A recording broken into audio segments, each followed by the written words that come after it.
un agradecimiento muy especial a la Federación Antioqueña de ONG, quien en el marco de sus políticas como gremio ha permitido, ha apoyado, ha acompañado este proceso del grupo de estudio de familia FAUN, que se inició en 2018 después del último Congreso Internacional de Familia. También un agradecimiento a Jonathan Camargo, quien es la persona que mes a mes nos acompaña y nos ofrece el apoyo logístico virtual con la plataforma que nos ofrece la Federación para poder encontrarnos en este espacio, que es el grupo de estudio de familia FAUN. El grupo de estudio de familia FAUN es un espacio que se estructura para lograr tres propósitos: mover el tema de familia en nuestra cultura, socializar el conocimiento en familia desde diferentes perspectivas y lugares institucionales y territoriales público-privadas, e integrar el conocimiento que se va conociendo y se va obteniendo sobre el tema de familia a procesos de política pública y de agenda de gobierno, como los planes de desarrollo. Este espacio mensual es un espacio incluyente, es un espacio abierto, es un espacio que posibilita el diálogo de saberes desde diferentes perspectivas, ¿sí? Desde diferentes paradigmas. Nuestro interés como gremio es fortalecer el conocimiento en familia para que se integre a los sistemas institucionales, a las estrategias de acompañamiento social que hacen nuestras organizaciones, ¿sí? Con los grupos poblacionales y con las familias. En torno a 4 ejes que tiene nuestro plan estratégico. El primero de ellos es el eje de Estado, legislación y políticas públicas. Hay un segundo eje que se refiere a el de gestión del conocimiento a través de investigaciones, sistematizaciones.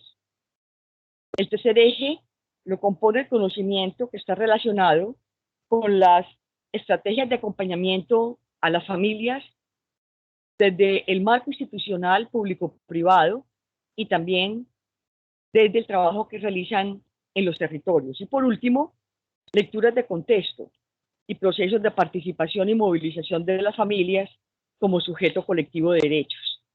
En estos momentos, esperando que podamos tener acceso a los estudios que se vienen realizando en torno a la movilización y participación de jóvenes y de familias como colectivo en estos movimientos sociales que expresan la indignación y la inconformidad frente a las políticas de Estado y de gobierno. Hoy tenemos 3 invitadas muy especiales. Este equipo de profesionales vinculado a la Universidad Pontificia Bolivariana, un orgullo muy grande poder tener en esta ocasión, ¿sí?, un capital humano con estas 3 personalidades tan destacadas en su trayectoria en relación a su formación, ¿sí?, y en su trabajo con investigación sobre familia. Tenemos como panelista número 1 a Laura Izaza Valencia. Ella es doctora en Humanidades de la Universidad del Rosario de Argentina, magíster en Psicología de la Universidad San Buenaventura, licenciada en Pedagogía de la Universidad de Antioquia e investigadora de la Facultad de Psicología de la UPB. Una segunda panelista es nuestra querida abogada Lina Marcela Estrada, abogada de la Universidad San Buenaventura, especialista en Derecho de Familia de la UPB, magíster en Derecho de la Universidad de Antioquia, docente titular e investigadora en la Facultad de Derecho de la UPB. En este espacio hoy, en modo de panel, no de conversatorio, sino con 3 invitadas, En modo panel vamos a tener entonces la moderación de Joana Yasmín Zapata Posada, una muy querida y apreciada alumna que pasó por mis clases, doctora en Desarrollo y Ciudadanía, con énfasis en derechos humanos, igualdad, educación e intervención social de la Universidad Pablo de Olavide de Sevilla, España, especialista en trabajo social familiar y trabajadora social de la UPB, actualmente docente titular e investigadora de la Facultad de Trabajo Social en la UPB. El tema que hoy nos convoca es el de paternidades, reflexiones y abordaje en clave interdisciplinaria. Un agradecimiento también al equipo coordinador del Grupo de Estudio Familia FAON, a quien represento en el día de hoy, compuesto por 3 organizaciones federadas y por la Fundación Universitaria Luis Amigó. Bienvenidas y dejamos entonces el tiempo para que ustedes nos compartan sus disertaciones en torno a este tema que han venido estudiando con rigor desde hace varios años. Muchas gracias, Jonathan.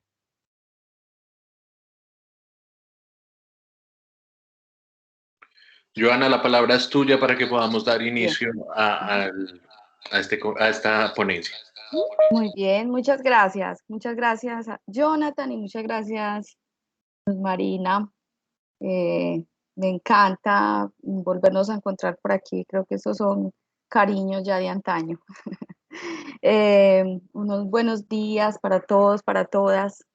Estamos muy contentas de estar acá con ustedes el día de hoy, esta mañana, acompañándoles con estos temas pues que hemos venido trabajando y que nos encantan, que han sido pues como una pasión ya de rato y que pues estamos convencidas que hay mucho que hacer en el tema de paternidades, básicamente, que es de lo que vamos a hablar hoy. Entonces, voy a darles un poco como de contexto en relación a la manera en cómo llegamos nosotras a estar acá pensando este asunto para la sociedad, pensando estos temas. En la Facultad de Trabajo Social hay 2 posgrados, uno es la especialización en familia y otro es la maestría en terapia familiar. Con estudiantes de la maestría habíamos venido haciendo un recorrido sobre el tema de paternidades, ¿cierto? Muchas de las estudiantes y de los estudiantes interesados en este tema hacían sus trabajos de grado ahí.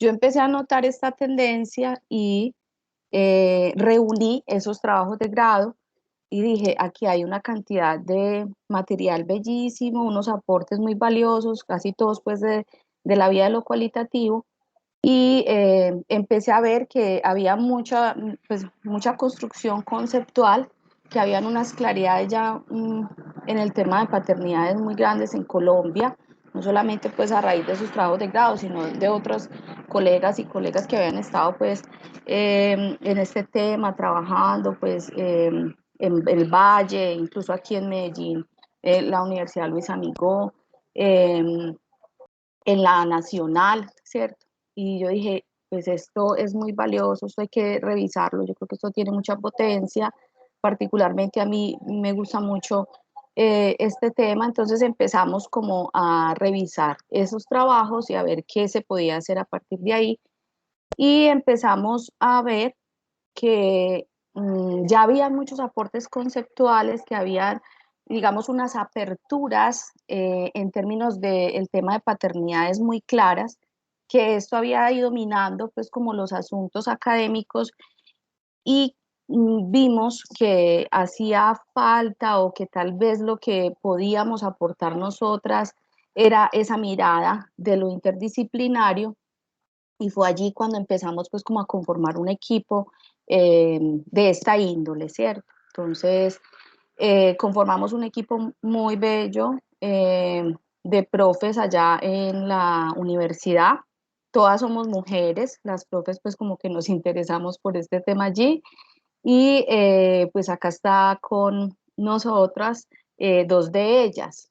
Hay otras dos profes que participaron en la investigación, la profe María Cristina Machado, que es de la Facultad de Comunicación Social y Periodismo, y la profesora Ana Verónica Giraldo, que es terapeuta del Centro de Familia de la UPB. Entonces quisimos como, bueno, cómo hacemos una mirada a este tema de manera interdisciplinaria y cómo pudiéramos hacer un puente entre la investigación y la intervención, con la idea de llegar a muchos profesionales que estuvieran en campo trabajando con papás, ¿cierto? Entonces, nos vamos como con este compromiso, empezamos a trabajar con estudiantes del pregrado de Derecho y del pregrado de Trabajo Social, ellas pues adelantando sus trabajos de grado, a quien le decíamos lo que estábamos haciendo era como un imán, ellas querían trabajar sobre el tema, y las profes pues orientaron cada una sus equipos de trabajo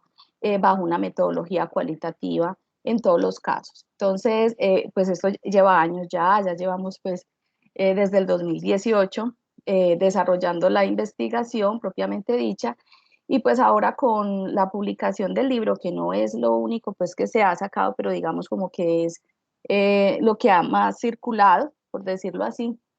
Entonces, pues estamos acá compartiendo algunos de esos embelecos pues en relación con el tema.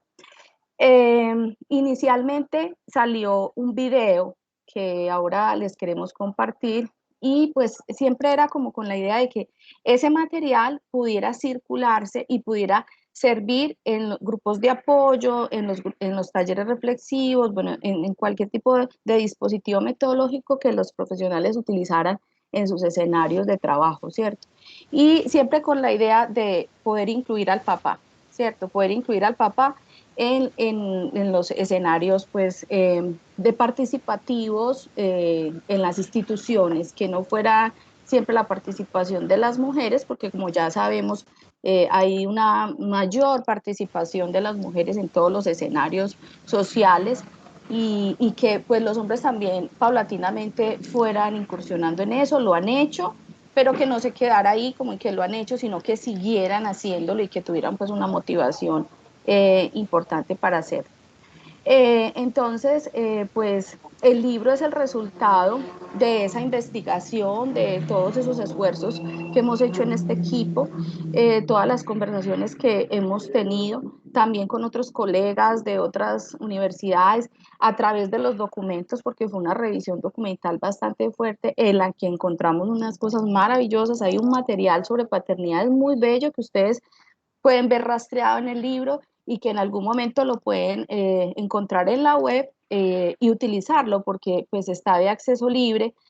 Material de Perú, material de España, material de Chile y material de trabajo directo con papás. Entonces, pues ahí les voy haciendo como la invitación en que pues el que quiera, la que quiera trabajar este tema, el material está dispuesto, y es un material pues que es muy útil para comprender el tema de las paternidades en este mundo contemporáneo, y para también hacer en relación con ello unos cambios que requieren los procesos de intervención, los programas, por ejemplo, cuando se formulan.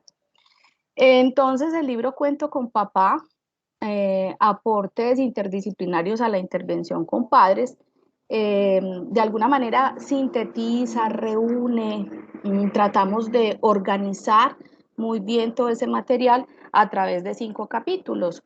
Y cada pues, capítulo tiene un contexto en particular.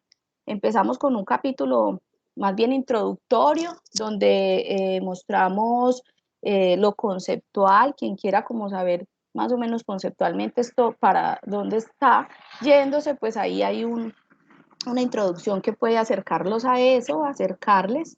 Y luego hay un capítulo muy bello que hizo nuestra compañera María Cristina Machado, pues ella era nuestra artista en el equipo, nos iluminaba con las narraciones, con la literatura, con la comprensión de la paternidad en nuestra Antioquia, ¿cierto? Desde obras literarias pues muy nuestras y propias.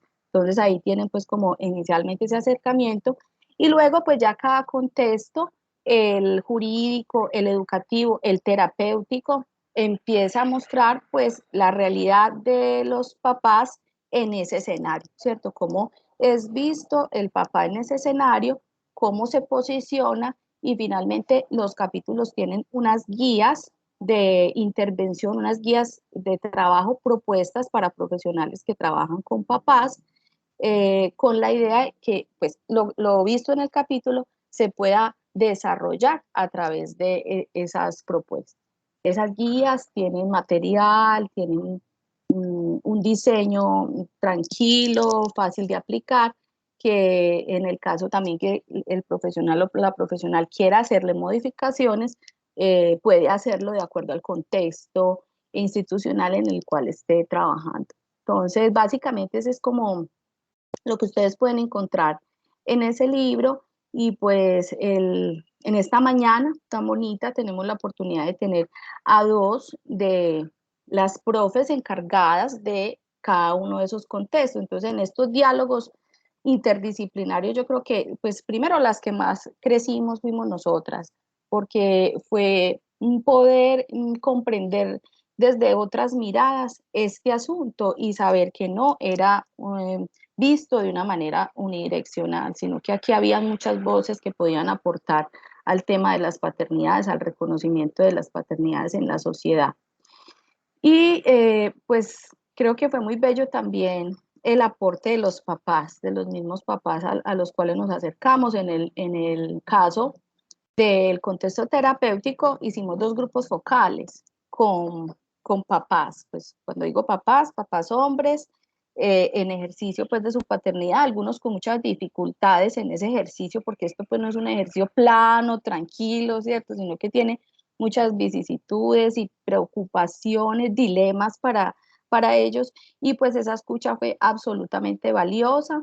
Con ellos pudimos, de la mano de ellos, construir el video, y ese video fue elaborado por una corporación artística que se llama Art3, que fue muy bello el aporte que nos hizo en cuanto pues a todo lo gráfico, a los audios.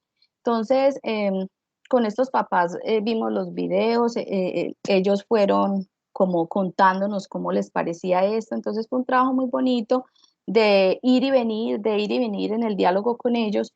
Y pues también hubo otros actores en el proceso de investigación que ya las compañeras les irán a contar. Por ejemplo, en el contexto jurídico, cuéntanos, Lina, cómo fue que ustedes se acercaron a ese tema y a los papás en particular en ese contexto. Bueno, muy buenos días, dándole también las gracias a Jonathan, a Luz Marina y a mis compañeras, que como bien lo decía Joana, fue un enriquecimiento para todas desde ese enfoque interdisciplinario. Yo reivindico que el tema jurídico, sobre todo quienes ejercemos el derecho de familia, no tendríamos una mirada integral si no fuera precisamente por la interdisciplinariedad de las áreas de trabajo social, psicología, antropología, sociología. Entonces, primero también resaltar que eso hace parte de los aprendizajes de este proyecto y del libro, que es un libro maravilloso. Esto es casi que también un nacimiento de un hijo, porque tuvo muchas etapas y finalmente ya lo vemos, ya lo vemos ya lo hemos materializado. Pues para el contexto jurídico quiero contarles pues que la mayoría de procesos tienen una reserva legal y eso es totalmente comprensible por el respeto que tiene que tener el Estado a esa intimidad familiar, de ese contexto familiar. Entonces nosotros para abordarlo pues tenemos que tener en cuenta que ciertos casos llegan a las Cortes y es allí entonces donde el contexto jurídico se acerca a partir de un estudio de casos de varias cortes, en este caso de la Corte Constitucional, la Corte Suprema de Justicia y el Consejo de Estado. ¿Y es a partir de qué? De dos acciones que hacen los ciudadanos. El primero, las acciones de tutela. Las acciones de tutela tienen que ver con acciones cuando un ciudadano se siente vulnerado en sus derechos fundamentales. Y tenemos que mencionar que muchos padres se han sentido vulnerados frente al derecho al debido proceso. Y muchos padres, ¿por qué se han sentido vulnerados frente al debido proceso? Porque muchos profesionales, funcionarios, simplemente por considerar el hecho de ser padres, entonces tienen unos estereotipos alrededor de que no pueden ser, por ejemplo, cuidadores. Entonces los padres, a partir de esa acción, es que han solicitado la protección de sus derechos, y estas acciones de tutela nos permitió el contexto jurídico rastrearlas y revisar entonces qué era lo que solicitaba el padre, ¿cierto? ¿Qué derechos entonces estaban comprometidos para entonces empezar a revisar cuáles eran esas áreas del derecho donde más se accionaba? Y hay otra acción, que es una acción que se llama la acción pública de constitucionalidad, y tiene que ver con ciertas normas que existen en el ordenamiento jurídico, que son normas que en este caso se sancionan y que cualquier ciudadano puede decir, un momento, esta ley está sancionada, pero yo considero que está también involucrado un derecho que es el derecho a la igualdad, porque a mí como padre no me vinculan ante un beneficio, simplemente por mencionar, por ejemplo, al beneficio de madre cabeza de familia, porque a mí no me dan ese beneficio como padre.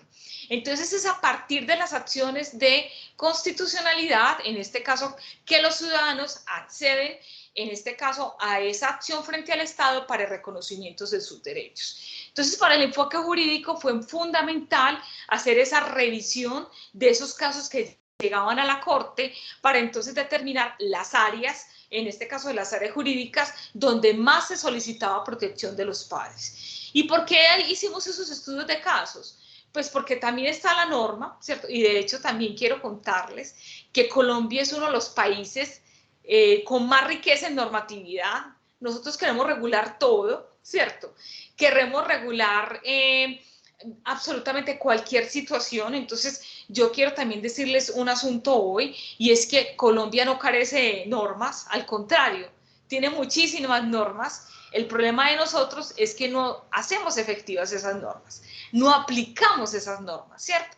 Entonces teníamos esas normas, pero también queríamos revisar el accionar, el padre, en este caso solicitando justicia frente a una realidad, frente a la protección de sus hijos, ¿cierto? Entonces aquí aparece un término muy interesante para el contexto jurídico, y es el tema de la justiciabilidad, ¿cierto?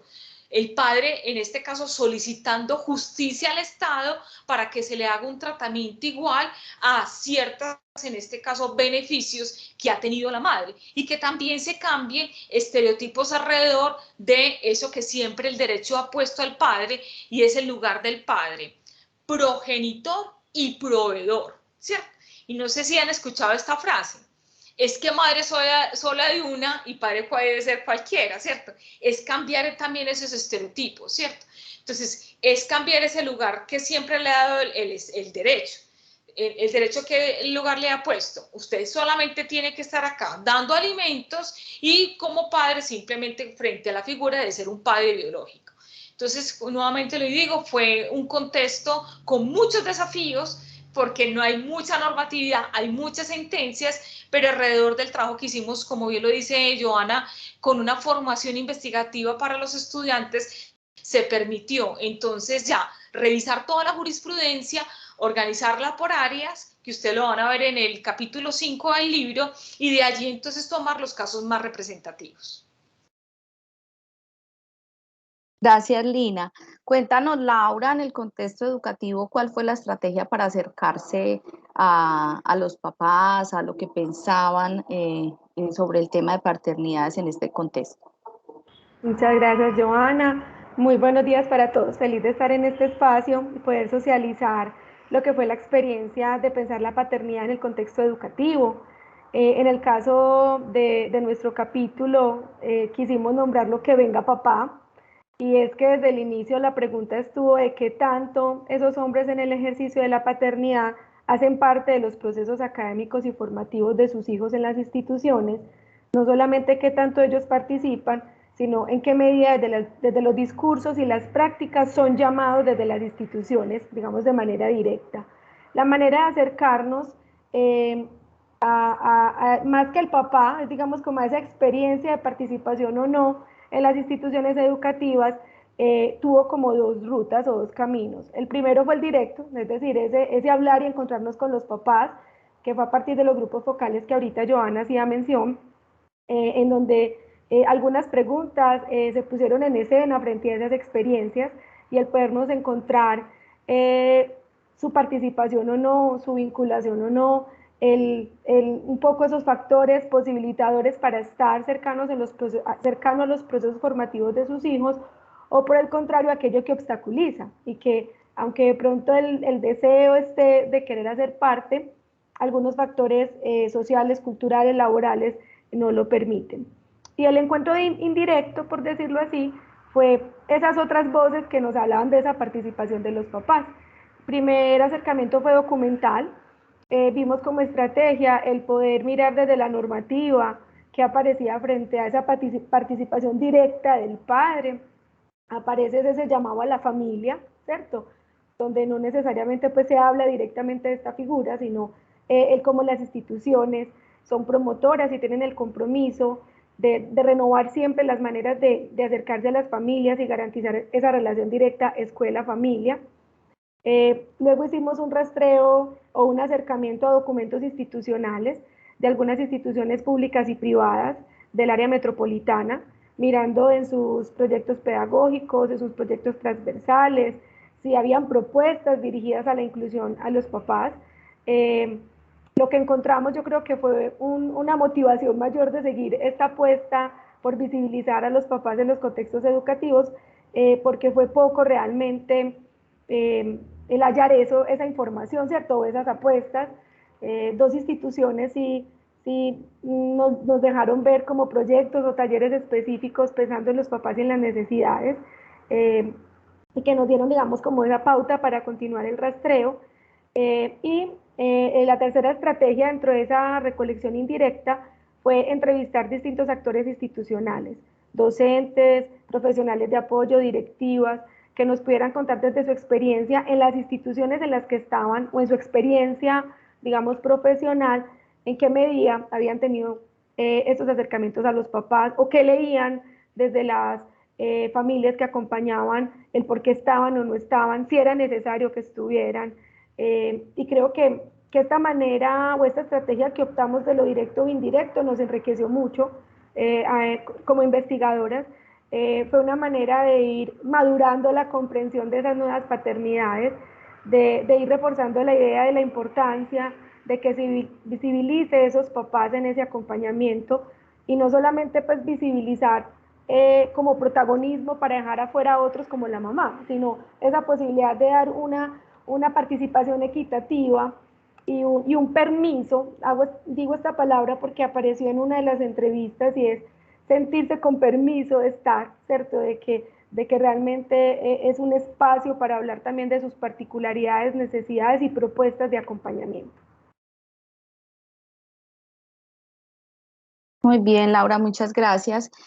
Particularmente en el contexto terapéutico, a nosotros nos motivaba mucho saber qué era lo que estaba pasando con los hombres, papás, y hombres también, porque esto pues toca el asunto de las masculinidades directamente, ¿cierto? En los escenarios de terapia, escenarios terapéuticos, escenario de terapia familiar, o incluso pues los mismos contextos de orientación, asesoramiento en las instituciones, donde pues con frecuencia se ve más la participación de las mujeres, ¿cierto? Entonces ahí era, pero ¿qué es lo que pasa? O sea, si es un asunto pues sociocultural, en términos de Yolanda Puyana, pues este familismo que tenemos en nuestra sociedad, donde pues la familia está feminizada. Entonces, como dicen las compañeras, si la norma dice que la familia, pero como nuestra sociedad feminiza a la familia, pues entonces no es la familia y no la mujer, ¿cierto? Y pues eso se vuelve como un mandato. Y el otro, ¿qué pasa con el otro? No quiere, no puede, no se le permite, como dice Laura, le falta motivación. Pues entonces esas preguntas fueron las que nos motivaron a nosotras a preguntar a esos papás qué era lo que les impedía y les facilitaba participar en estos escenarios terapéuticos y cuando participaban, qué logros tenían. Eso lo pueden ver un poco en el capítulo del contexto terapéutico, porque es qué pasa pues con esos papás, qué pasa con ellos, quién los escucha. Nos preguntábamos mucho eso. Bueno, y si ellos no van a estos escenarios donde las mujeres pues normalmente están participando o donde tienen pues una apertura para ser escuchadas, a ellos quién los escucha, si estarán hablando de esos asuntos o los estarán reprimiendo y pues no estarán haciendo con eso algo positivo para sus mismos ejercicios pues de ser unos papás activos. Entonces esas fueron las motivaciones como o las curiosidades que teníamos en el contexto terapéutico. Qué bueno, Laura, que nos contaras a ustedes en lo educativo qué les motivó. Bueno, la motivación estuvo en reconocer que si hablamos de una transformación de las familias, si en las instituciones educativas vamos identificando que cada vez llegan son otros cuidadores o responsables de estos chicos distintos a las mamás y que entre esos cuidadores aparecen los papás, cómo entender un poco esa experiencia, digo un poco pues porque es atrevido generalizar, ¿cierto? Pero de aquellos que hicieron parte del estudio, cómo poder entender esa experiencia de participación, cómo se sienten las mismas instituciones y directamente los actores institucionales, para recibir a esos papás, porque pensamos desde este contexto, es importante como poner en diálogo esa doble vía de la participación, qué tanto, cómo se sienten en la participación los papás y quienes reciben o propician esa participación, cómo se sienten para acompañar, para entrar en ese diálogo con aquellos que están como papás. Entonces, fue motivando aún más, no solamente el querer saber esas nuevas participaciones de otros referentes de cuidado, sino también cómo entraba en diálogo o en congruencia lo que propone o nos proponen las propuestas teóricas frente a estas nuevas paternidades, frente a ese entender que la vinculación de la mujer a la vida, pues como a la vida política, social, del trabajo, lleva a que se transformen las mismas dinámicas familiares. ¿Qué tanto eso entra en diálogo con los discursos y las prácticas en las instituciones? ¿Cierto? O qué tan parejos, digamos, van esos discursos con las prácticas. El ir encontrando desde el rastreo documental, desde las entrevistas exploratorias, desde las mismas entrevistas ya digamos que hicieron parte del trabajo de campo, esa pertinencia, me refiero, y es que cada vez que hablábamos con otros profesionales, con docentes, con padres de familia, decir, qué rico, ¿cierto? O sea, qué bueno que se quiera visibilizar y dar esa voz, qué bueno que no pase solamente que los papás con esa transformación de las paternidades tienen otras tareas, funciones de cuidado más allá de ser proveedores económicos. Qué bueno que realmente saber qué ocurre, ¿cierto? Es decir, si eso que se dice se da en escena y cómo son esas escenas. Y cuando expreso esta palabra escena me causa un poco de risa, pero en términos de alegría, porque era encontrarnos con escenas chistosas, ¿cierto? De lo que podían expresar los papás. En el video quedó, pero quiero nombrarlo aquí un poco de un papá que se atrevió a ir, digo atrever porque estaba temeroso de poder participar de una escuela de padres, siempre era su pareja quien había estado, se atreve a ir porque se motiva y se encuentra, digamos como con el tema de la charla es cómo ser mejores mamás hoy, algo así, ¿cierto? Entonces de entrada él se sintió fuera, ¿cierto? Él dijo, el tema ni siquiera me convoca. Y digo chistoso porque él se rió, él dijo, pues es que yo soy más de malas, que por fin voy y me encuentro con un tema que era realmente para mi esposa, para mi pareja, pero creo que esto en la investigación nos empezó a mostrar que sí es relevante, no solamente para que los papás escuchando esas experiencias, leyendo esas experiencias, se animen, se motiven, se responsabilicen, porque creo que también es empezar a entender que es que esos procesos de sus hijos en lo académico hacen parte de esa tarea de ser papá hoy, que no es algo que se asigna o se le designa al otro, que están autorizados, que tienen posibilidad de aportar, que si sienten que no saben, están en un momento de aprender cómo hacerlo, porque creo que también ahí va una tarea, digamos, social frente a esas nuevas paternidades. Y desde el otro lugar, dar la posibilidad a las instituciones, a los docentes, a los profesionales que acompañan estos procesos de las familias, a sentirse cómodos con los papás, porque también aparecían en las entrevistas el docente o la docente que decía, yo me siento más tranquila cuando viene la mamá, yo confío más cuando está la mamá. Hay ciertos temas que ocurren con sus hijos que yo siento que los papás no saben recibir o no deberían saberlo, es decir, que no solamente nos encontramos esa barrera en los propios papás de no sentirse autorizados, sino que a veces esas barreras las podemos poner nosotros como profesionales que los acompañamos al creer que es mejor la mamá, o si no es la mamá, esto lo estoy parafraseando pues como de las entrevistas, si no puede la mamá que venga entonces la abuela o la tía, es decir, es un llamado a lo femenino también como en ese encuentro. Entonces, una manera pues como de ir abriendo ese paso a esa participación directa, tranquila, es que los mismos profesionales veamos a esos papás ahí, ¿cierto? A esos papás acompañantes que pueden hacer una buena tarea. Yo me cuido mucho de no nombrar una mejor tarea, porque repito, no es un asunto de competencia, ni protagonismo, ni quitarnos los lugares, sino que ambos pueden estar y cuando tienen la posibilidad de estar, que sientan que esos espacios son receptivos a ellos. Lina, ¿y qué nos puedes contar tú desde lo jurídico de esas motivaciones frente a este acercamiento? Bueno, en la misma línea de la compañera Laura, ¿cierto? No es quitarle pues el lugar a la madre en ningún momento, es reivindicar ese lugar que puede tener el padre. A mí, pues varias motivaciones. La primera motivación es en el asunto de que realmente encontrar que el derecho no es un derecho neutro, ¿cierto? Y encontrar entonces que debemos problematizar el derecho, debemos problematizar además del derecho el lugar que le da al padre.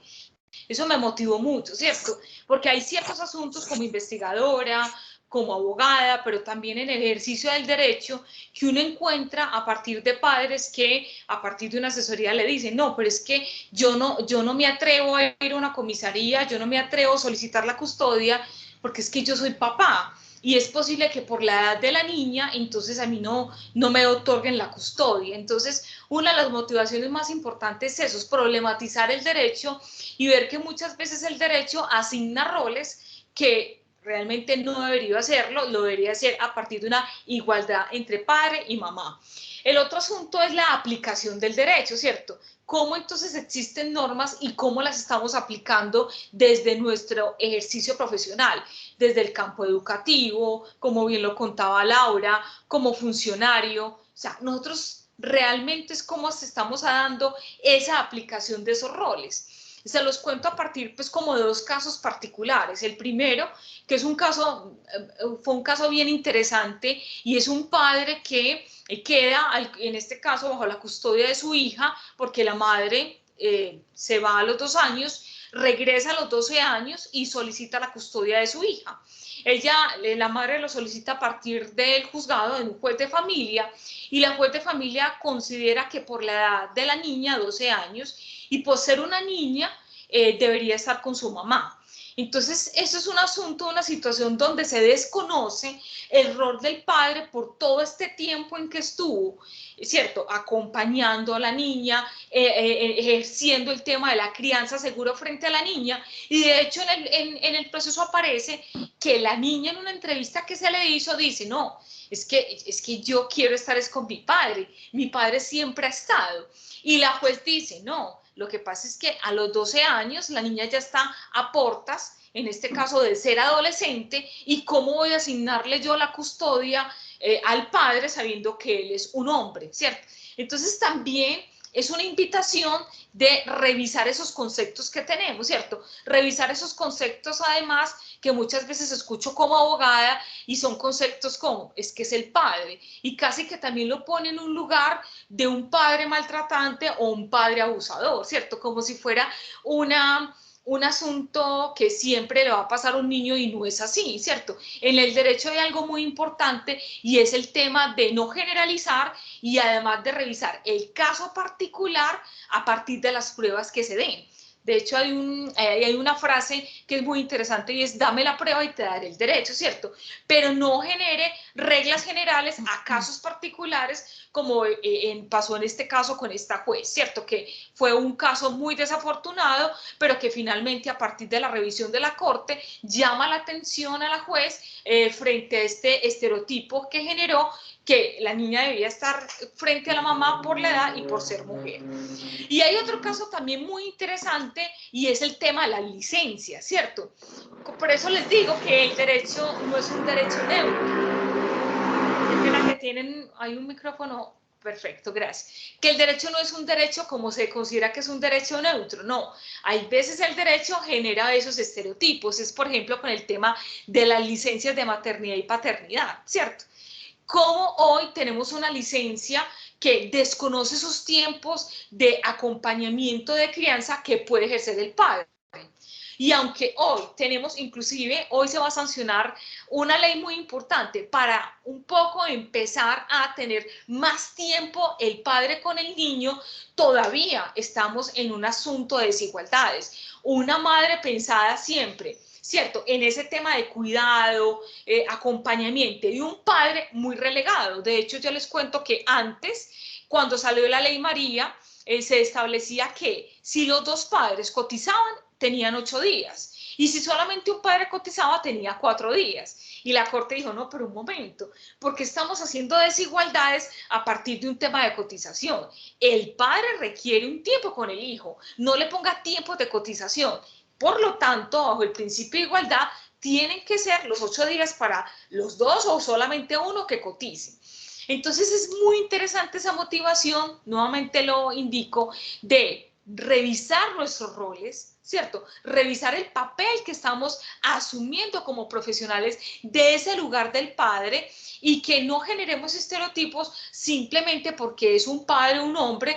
Al contrario, lo que decía Joana, hay unas nuevas masculinidades, ¿cierto? O más que nuevas, hay unas masculinidades allí presentes que es necesario revisar, que es necesario también vincular, y que además creo que uno de los aprendizajes más lindos del derecho es que no podemos generalizar, ¿cierto? Cada caso es un caso particular y cada caso requiere una justicia para ese caso particular. Pero además las leyes tampoco pueden generar estereotipos, como lo he mencionado, alrededor, por ejemplo, del tema del acompañamiento que puede tener un padre frente al tema de las licencias. Está pasando un avión, entonces estoy dando un momentito. Bueno, y es que en esos términos de estereotipos y barreras encontramos muchas situaciones y unas que no pudimos también explorar. Por eso es que pues todos los colegas y las colegas que están pensando este tema, incluso hace muy poco salió un artículo de unos profes del Tecnológico de Antioquia, y uno ve que la gente sigue en pro como de avanzar en la comprensión de este tema en lo social, y yo creo que es muy importante porque, por ejemplo, las barreras laborales son tremendas en términos, por ejemplo, de los permisos para los papás acudir a las mismas encuentros familiares o escuelas familiares en las instituciones educativas, o cuando van a ir a alguna consulta, llámese pues con un psicólogo, una trabajadora social o un trabajador social asesor o un terapeuta de familia. Entonces, las empresas también pues tienen, obviamente, como están inmersas en este sistema, en el que ya hemos pues ido como diciendo, hay unos roles pues estereotipados para las mujeres, para los hombres, ya dice, no, pues que vaya la esposa, o que vaya la mamá de ese hijo, de esa hija, o que vaya la abuela, como decía Laura ahora, ¿cierto? Entonces todas esas barreras juntas, más lo cultural, hacen pues un escenario bastante desfavorecedor para la activación de las paternidades y pues yo soy una convencida también, así como en el contexto jurídico, que esto es un asunto del caso por el caso. Entonces, aquí no hay masas, aquí hay unas resistencias también individuales, subjetivas, donde se van configurando otras nuevas maneras de vivir, eso que se desea vivir, por ejemplo, en el ejercicio de ser papá. De hecho, se me viene pues como acá que creo que está muy al tema. Pues hace poco terminamos un trabajo de grado de maestría también con el tema de paternidades y fue bellísimo porque fue ver a los papás, muchos papás cómo han a través de las redes sociales hecho resistencia frente a pues la hegemonía de la paternidad pues como tradicional y hacen un llamado a través de Instagram, pues de otras redes, a los mismos papás a pues apropiarse, a ser más activos. Ese es el tema de la paternidad activa, muy bonito, y pues como ver cómo ellos también en redes se van convocando y van llamando, pues es muy valioso eso, el ver estos movimientos, pues que como decía Jonathan al principio, pues todo eso de la virtualidad nos ha permitido este tipo de contactos, pues también ha permitido otro tipo de resistencias sociales, porque yo estoy convencida de esto que estamos haciendo hace parte de una deconstrucción de unos modelos hegemónicos que en estos diálogos y en estas conversaciones hemos podido ir logrando paulatinamente y que vamos pues ahí como en el camino siempre. Por último, yo quisiera como que pudiéramos conversar en términos de, bueno, todo esto que nos pasó, porque creo que esto nos pasó, este tema nos atravesó, ¿cierto? Nos hizo pensar en nuestras propias vidas familiares, en las vidas de nuestras personas cercanas, ¿cierto? De qué se les permitía, qué no, cómo eran, cómo no. Creo que esto es un lente que ya no se le quita a uno de la mirada. Y pues todo esto que nos pasó, como qué aplicaciones le vemos, porque pues por ejemplo en el contexto terapéutico nosotros veíamos, bueno, esto le sirve mucho a los profesionales y a las profesionales, no solamente terapeutas de familia, sino que estén en contextos de orientación, de asesoramiento y también contextos terapéuticos de qué se puede hacer para mejorar un poco o para por lo menos hacer conciencia de la atención a estos papás, ¿cierto? Y en ese orden de ideas, pues las guías responden un poco a ese que se puede hacer. No es todo lo que se puede hacer porque no podríamos abarcar esas aplicaciones, pero por lo menos sí desde ese sentir de los mismos papás que con qué se sienten cómodos, qué tipo de escucha es la que ellos dicen, pues sí, está interesado en lo que yo le digo. Muchas prácticas que tenemos en las mismas llamadas, cuando hacemos recepción de casos o evaluación de casos, en esas mismas llamadas donde preguntamos es por la mamá, no por el papá, ¿cierto? O que viene una familia a consulta y así uno no vea al papá, no pregunte por el papá, ¿cierto? Ese papá está, independientemente de lo que haya pasado, ¿cierto? Incluso así haya muerto, el papá está, porque está en los significados, está en la narrativa, pues en todo el discurso de la familia y por eso quedarse callado y no explorar sobre lo que pasa ahí también es naturalizar, es una manera de normalizar que con las mujeres que están ahí o con las personas que están ahí es suficiente, ¿cierto? Entonces creo que esto sí nos hizo unos llamados pues estamos atendiendo aquí directamente estas familias, venga, pongámonos también este lente, ¿cierto? Y así como si llega un papá solo, le preguntaríamos, bueno, ¿y la mamá de estos niños dónde están? Pues, ¿qué pasa si llega una mamá sola, una abuela sola, ¿cierto? Preguntar por esos otros que hacen parte de esa red que configura nuestra vinculación como seres humanos. Entonces, creo que esa fue una de nuestras pues, satisfacciones como cuando terminamos. Es decir, esto puede ser aplicable, ¿cierto? y esto, por eso es que pues el acceso a este material es muy fácil y quisiéramos que pudiera ser útil de verdad en las instituciones, o sea, que esto se pudiera hacer, replicar y de alguna manera pudiera convocar a la creatividad de otros y otras profesionales para que sigan en esa construcción de metodologías pues, de trabajo con esta población y pues a los académicos y a las académicas que les siga interesando, porque como les digo, ahí quedaron muchas barreras por explorar y muchas posibilidades, porque desde la narrativa de los papás pues también hay unos aportes desde las soluciones, desde las posibilidades muy bellas. Ustedes cuéntenme de eso, de todo eso que las atravesó a ustedes como profes, como mujeres, a sus estudiantes. ¿Qué aplicaciones creen que se les puede dar desde sus contextos a esto que vivimos? Puede ser Laura, si quieres. Muchas gracias. Yo creo que lo que nos queda o lo que nos quedó fue el compromiso, ¿cierto? De ser replicadores de estas reflexiones, de estas construcciones en torno a esas nuevas paternidades en contextos educativos, que digamos, pues fue nuestro contexto.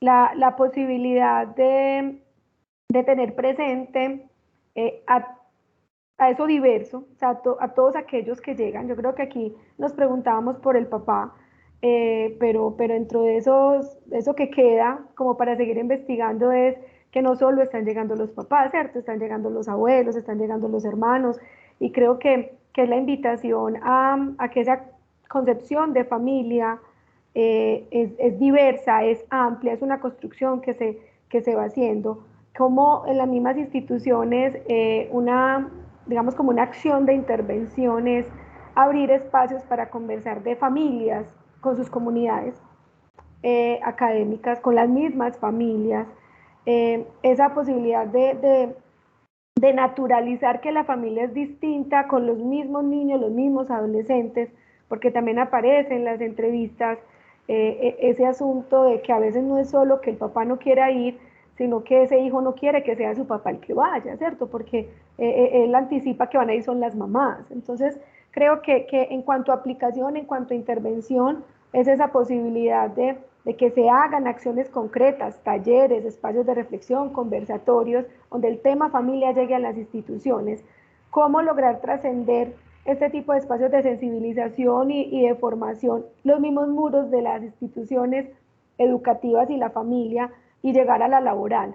Llamo lo laboral es porque aparece como un resultado de esta investigación que a veces dentro de los obstaculizadores de la participación de los papás están las lógicas laborales, ¿cierto? Y lo extraño que es para las empresas que sea el papá el que pida el permiso para ir por las calificaciones, por ir por la escuela a la escuela de padres, para atender algo con relación a los procesos formativos de sus hijos, porque se es más tolerante, por decirlo así, frente a los permisos con las mamás. Y más aún, sí, ahorita lo mencionaba Lina, y más aún cuando hablamos de madre cabeza de familia, pero cuando es al contrario, ¿cierto?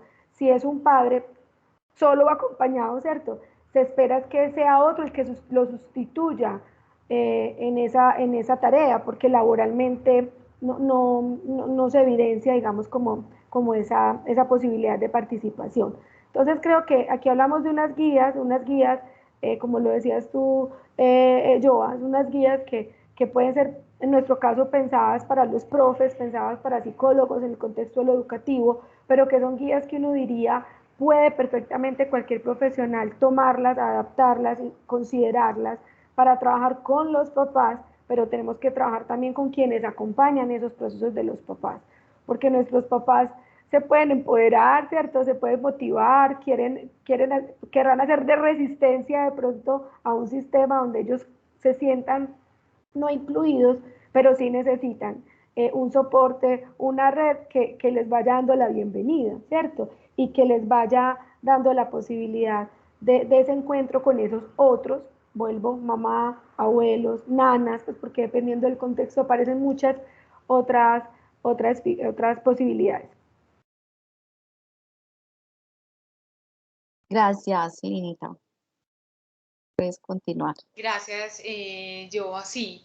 Uno de los aprendizajes más lindos y que últimamente lo estoy visualizando también en diferentes sentencias, de hecho de este año, es el tema de superar el padre desde el vínculo de sangre a ponerlo en el lugar de los vínculos afectivos.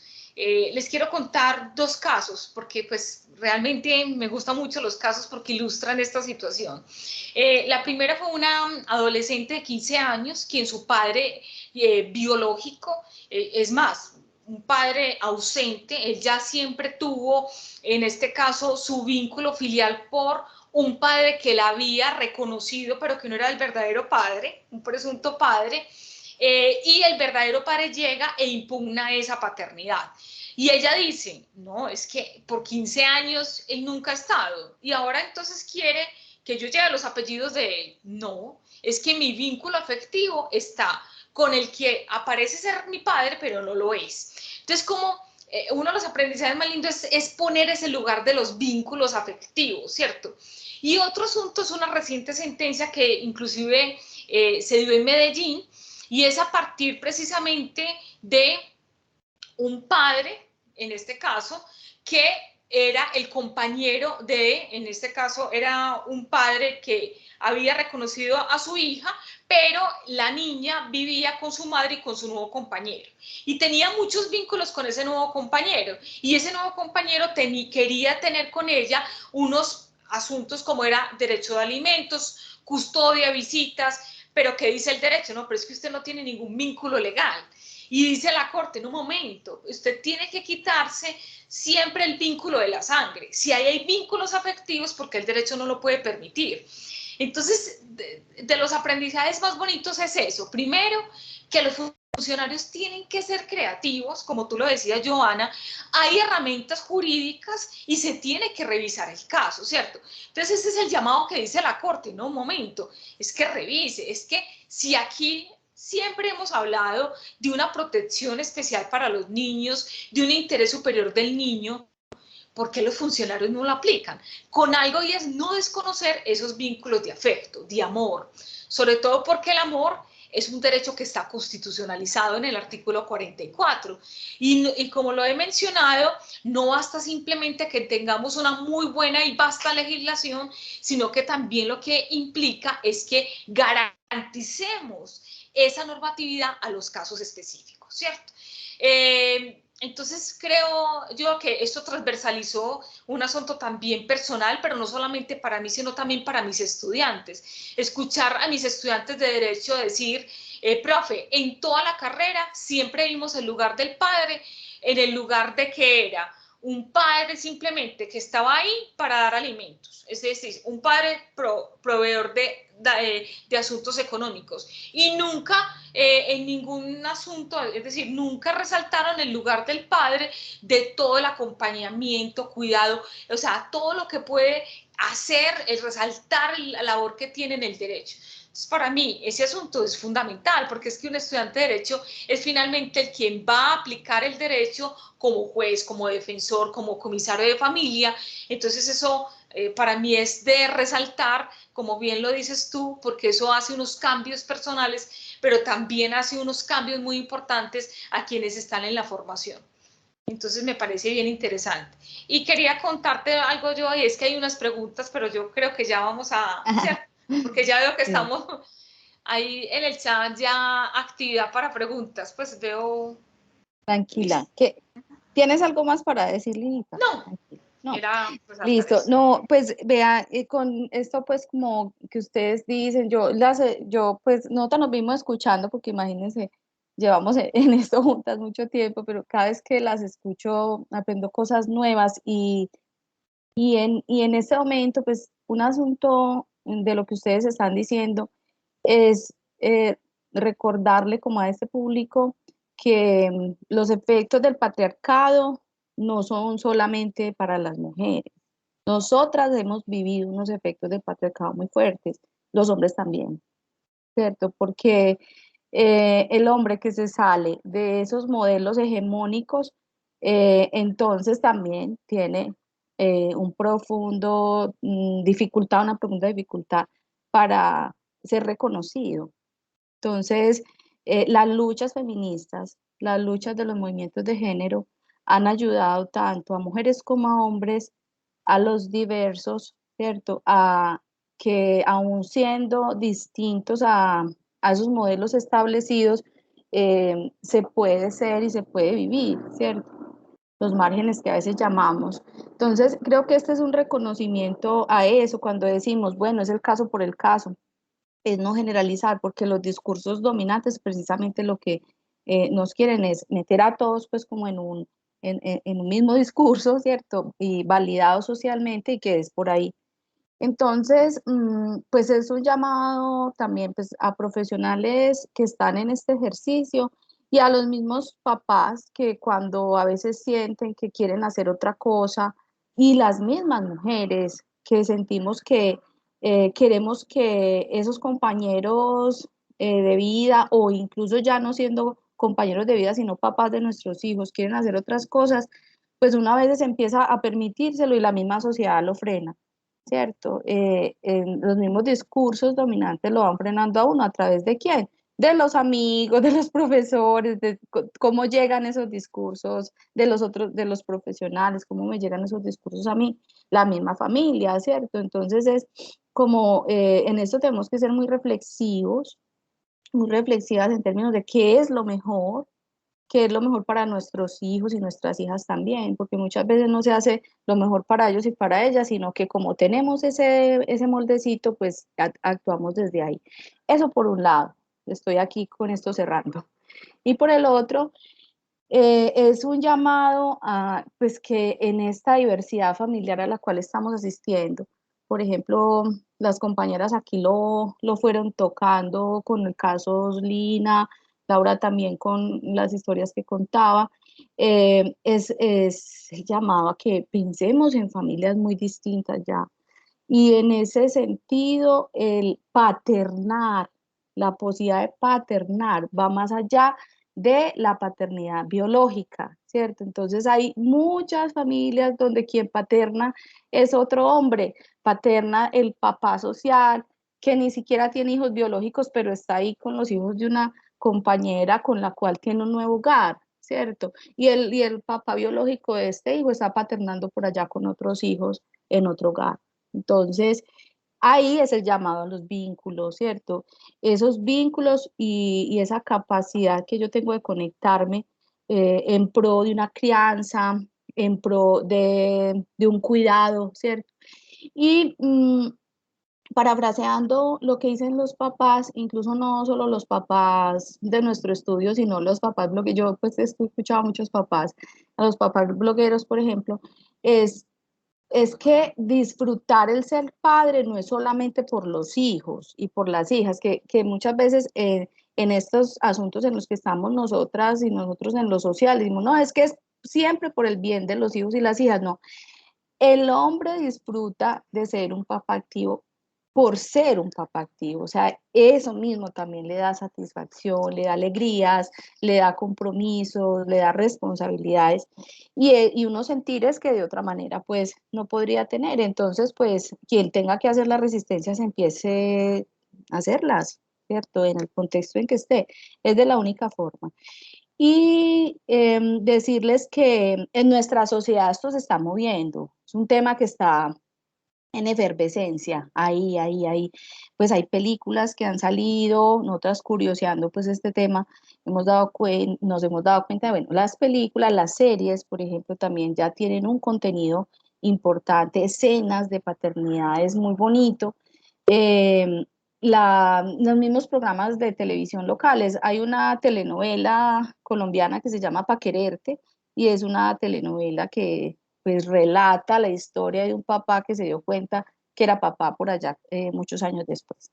Entonces, no importa el momento, no importa la familia con la que estés, esas decisiones que nos conciernen para actuar distinto, para mirar distinto y hacer distinto, puede ser ahora, no, no es que ya viví, yo ya no conozco a mi hijo hace 2 años, hace 3, no importa, el día es hoy, ¿cierto? Y uno puede empezar en cualquier momento, por lo menos eso es lo que pensamos, pues desde estas perspectivas del cambio, ¿cierto? Y pues no, chicas, muchas gracias. Creo que con esto pues le damos cierre a lo que nosotras pues queríamos aportar o conversar hoy y ya pues Jonathan nos dirá si hay preguntas de nuestro público. Listo, antes de ir a la parte de las preguntas, teníamos un video para compartirles o decir que sea lo último de todo el conversatorio. ¿Tenemos tiempo? Sí. Sí. Bueno. Entonces, si quieren, compartamos el video. Entonces vamos a observar este video que resume un poco todo este gran trabajo y cuando termine este video, vamos a abrir ese espacio de preguntas y demás. Recuerden que en el chat se está compartiendo, ya se compartió donde pueden encontrar el libro, el material completo para que lo descarguen, y también hay un video de una presentación en YouTube que cuenta algunos de los resultados de esta investigación para que lo puedan compartir, lo puedan observar y lo puedan disfrutar. Los dejamos con el video.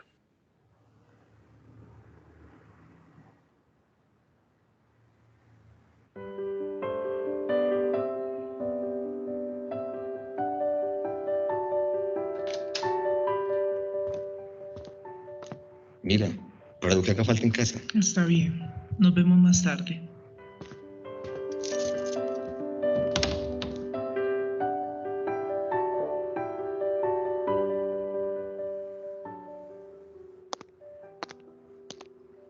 Hola, gracias por cuidarlo.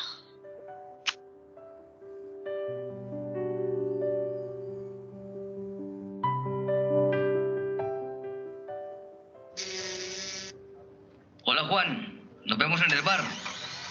No sé si pueda ir. Debo ir por mi hija a casa de mi ex.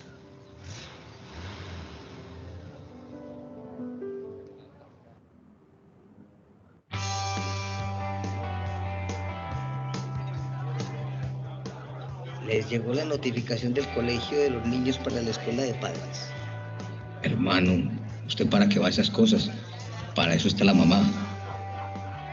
A mí me gustaría ir algún día al colegio, pero... ¿Qué estás pensando? Estoy en una situación difícil. Quisiera estar más cerca de mi hija, pero no sé cómo. ¿Por qué no vas donde mi terapeuta?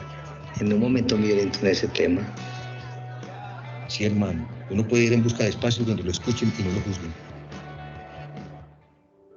Terapeuta de familia.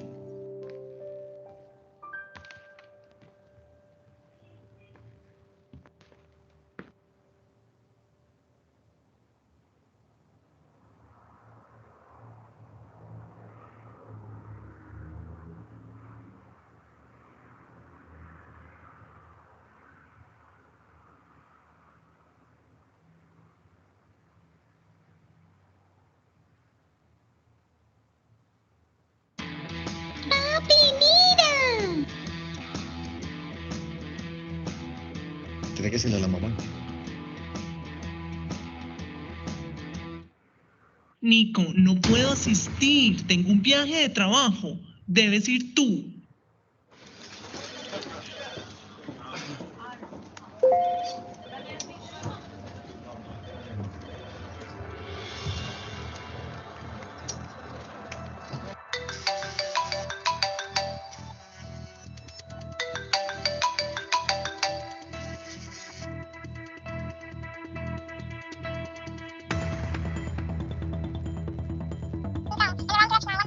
Mi ex irá.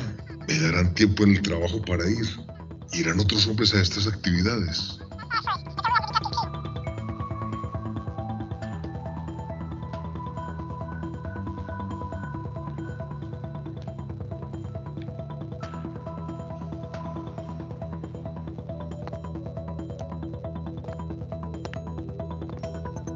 Buenos días, padres de familia.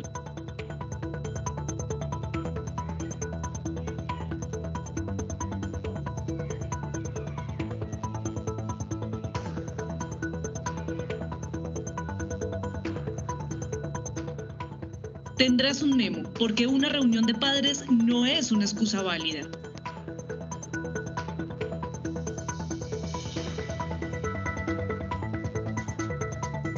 ¿Cómo te fue en la reunión? Estuvo bien, pero es mejor que tú sigas yendo a este tipo de actividades.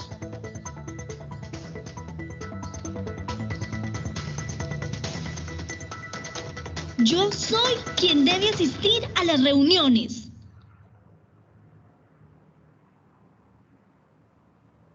Bienvenidos, papás.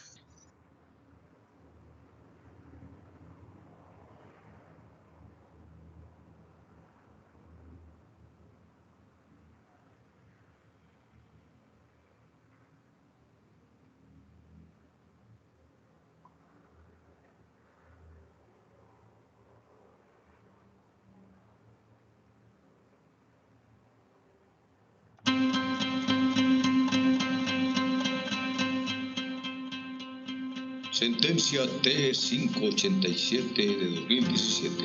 Tanto el padre como la madre tienen derecho a la custodia de sus hijos. Doctora, ¿cuándo puedo ver a mi hija? Juan, podemos programar un horario de visitas en semana y fines de semana.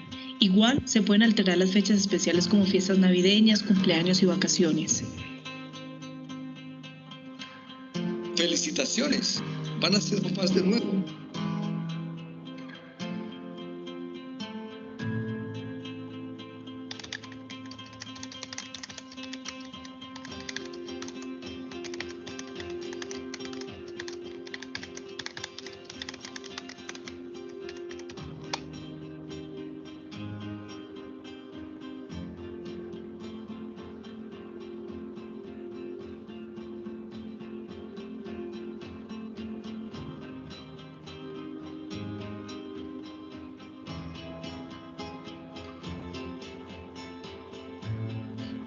Usted no podrá ser despedido. Sentencia C-005 de 2017. El padre tiene un fuero especial de protección en razón del embarazo y la lactancia, con el fin de asegurar las prestaciones de seguridad social y la fuente salarial para su familia. O sea, como su mujer no está trabajando en este momento, usted no tiene derecho a la licencia de paternidad. Que yo no tengo permiso de la licencia de paternidad porque Caro no está empleada. Claro que sí. Claro que tenés derecho a la licencia de paternidad. Sentencia C-174 de 2009. El padre tiene derecho a la licencia de paternidad durante 8 días, sin importar las condiciones laborales de la madre.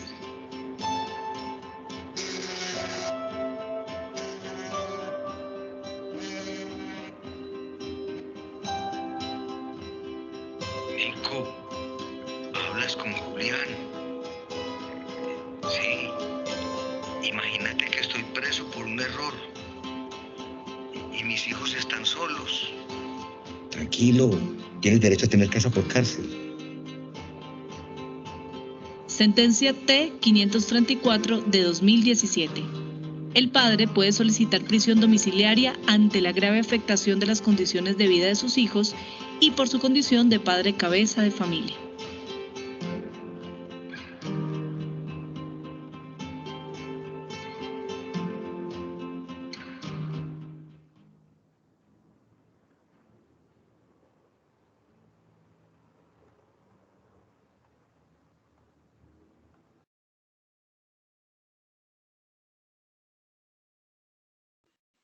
Les agradecemos entonces por compartirnos este material desde los aprendizajes. Joana, Lina y Laura, a partir de este momento las invitamos a interactuar con las personas que nos están acompañando. Vamos a resolver ciertas inquietudes y apreciaciones que tienen en este espacio. Les recordamos nuevamente que en el chat encuentran el link para que puedan descargar el libro y también un link de un video de los resultados que se han obtenido hasta el momento. Joana, adelante si quieres iniciar dando cumplimiento a este espacio. Jonathan, ¿tú nos vas a hacer las preguntas o pues dónde están en el chat? Sí, si pero quieren tranquilo. Sí, si Porque quieres es yo ya que- leí No te preocupes. Bueno, Sí porque que, es que yo no veo el chat. sí, por eso inmediatamente, sí. no te preocupes, Joana, sí, porque de hecho ahí voy a leerlas. Ellas saben ya Eso, voy a leerlas. Dale, Lina, yo te colaboro para que puedan estar Gracias. tranquilas ahí. Muchas gracias. Bueno, Entonces, pregunta para la profesora Lina, creo que era la que ya habías encontrado. ¿Por qué el Congreso se niega a legislar sobre la ley de progenitura responsable, tal como lo ordena el artículo 52 de la Constitución Política de 1991? Un saludo muy especial, Luis Julián Salas. Bueno, primero agradecerle a Julián, admiración profunda por lo que haces, Julián. Yo soy una seguidora tuya. Me considero una alumna de todo lo que has hecho por la familia, por la construcción de políticas públicas más incluyentes para las familias en nuestro país. Lo segundo, pues me imagino que estás hablando del artículo 42. El artículo 42 hace mención, como tú bien lo dices, que la ley reglamentará lo concernente a la progenitura responsable. Yo estoy de acuerdo contigo, pues es que la Constitución actualmente pues está cumpliendo 30 años y son 30 años donde al Estado le ha faltado, ¿cierto?, regular esos asuntos de ser padres de una manera responsable. Pensaría que, no obstante que no exista la ley, sí existen pronunciamientos de las Cortes donde se habla de esa responsabilidad del hecho de ser padre. De hecho, yo quiero unir esta pregunta que nos hace Julián con también otra pregunta que nos hace, en este caso, la participante Mónica Ibarra, que dice que cómo vincular a esos padres que se rehúsan a cumplir ese rol como papás y que se niegan a dar un apellido. Y quiero hacer una claridad. Primero, un padre no da apellidos, ¿cierto? Lo que se hace es un tema de reconocimiento de hijo. ¿Eso qué significa? Cuando yo no estoy casada, en este caso, porque si yo estoy casada, en el registro civil se presume que si yo quedo en embarazo, ese hijo es de mi marido por una presunción de derecho. Entonces, si yo tengo un hijo por fuera del matrimonio, una unión marital de hecho, el padre tiene que hacer algo que se llama el reconocimiento. Si un padre no reconoce a un hijo, tendría que hacerse un proceso judicial de filiación, ¿cierto? Entonces eso para indicarles esa situación. Y si el padre no cumple, como bien lo dice Mónica en su pregunta, yo pienso que existen mecanismos y es muy importante en el derecho un asunto y es el tema del precedente. ¿Qué es el precedente? El precedente es que usted tiene que dejar huella de esa situación. Porque a mí como abogada me ocurre y es que aparece aquí un rol y es lo que yo llamo una madre que se hace cargo de su hijo, que entonces a partir de que el padre no se vincula, ella no hace nada frente a esa vinculación, pero ¿qué ocurre? Esa madre tiene que dejar un precedente, tiene que dejar ante una autoridad, llámese comisaría de familia, defensoría de familia, juez de familia, esa situación, ¿cierto? Porque si no, frente al derecho, él es un padre que está cumpliendo. Entonces, casi que el derecho le solicita a los padres ser, en este caso, activos o accionar para que quede el precedente de esa situación. Un poco, Mónica, es eso, ¿cierto? ¿Cómo vincularlo? Pues, en este caso, pues, ojalá que él se vinculara de manera voluntaria. Pero si no se vincula, por ejemplo, en un tema como es, por ejemplo, el tema de alimentos, tendría que recurrirse a instancias institucionales para que quede el precedente de que el padre está incumpliendo. Porque finalmente también estamos hablando de unos derechos que hay que proteger frente a los hijos. ¿Listo? Muchas gracias, Lina, por esta respuesta. Laura, de pronto si podemos entrar en el tema, nos hablan de cómo construir confianzas para que estos padres participen. Muchas gracias, Jonathan. Yo creo que no hay como una clave específica, ¿cierto? O un tip pues directo, pero digamos un poco lo que nos aparecía y apoyándome en los hallazgos y en lo que ha sido la experiencia pues como de creación de espacios para la inclusión, esa posibilidad de crear confianza es hacer sentir al otro que lo estamos esperando, ¿cierto? Es decir, que ha sido pensado, que se cree o que se anticipa que hace parte de, porque al sentirnos esperados, yo creo que entramos en confianza en ese encuentro con el otro. Pienso un poco como cuando uno lo invitan a algún lugar, ¿cierto? No es lo mismo uno sentir que llegó y no me estaban esperando, ¿cierto? Y hago ruido y incomodo al otro, a saber que me estaban esperando y estaban preparados desde los discursos, preparados desde las actividades, desde los temas a tratar, de pensarse las necesidades, de esa actitud empática, de entender al otro frente a sus situaciones. Algo que parecía por parte de los papás del grupo focal era sentir que están en los horarios son pensados, y ya es un asunto no solo de papás, creo que en general cuando somos llamados a participar, esa flexibilización que se necesita es un modo de dar a entender que las puertas están abiertas, que van a ser escuchados y va a ser respetado, digamos, o respetada su postura frente a aquello que hace parte a veces de las conversaciones que se dan en las instituciones.